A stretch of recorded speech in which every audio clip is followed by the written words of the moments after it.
यार जितने लोग वीडियो देख रहे हैं कैसे आप लोग पवन सिंह का ये गाना बना दिया महा रिकॉर्ड। जी हाँ, हरी हरी ओढ़नी ये गाना तो सुन सुन के कान खराब हो गया है।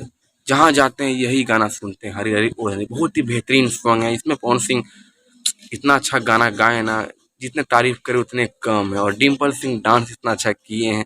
और डिम्पल सिंह और पवन सिंह जब डांस साथ में करते हैं तो गाना 2 मिलियन मिलियन के पास ही होते हैं। जी हाँ, ये गाना 200 मिलियन व्यूज क्रॉस कर गया है। जी हाँ, हरी हरी ओढ़नी अभी भी ये गाना बज रहा है। जी हाँ, शादी में तो ये गाना बजना ही बजना है। ये गाना बहुत ही बेहतरीन पवन सिंह गाए हैं और बहुत ही अच्छा ये लगा ये सॉन्ग सुन के हमको।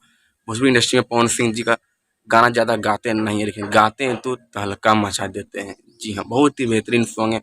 ये गाना कौन कौन सुने आप कमेंट कर जरूर बताइएगा। और आप हमारे चैनल पर नए हैं तो हमारे चैनल को सब्सक्राइब जरूर कर लीजिए, क्योंकि बहुत ही कम सब्सक्राइबर है। देखिए 375 सब्सक्राइबर है। आज मेरा टारगेट है 500 सब्सक्राइबर। जी हाँ, प्लीज़ 500 सब्सक्राइब आज पूरा कर दीजिए। मिलता है अगले वीडियो पर, तब तक थैंक यू।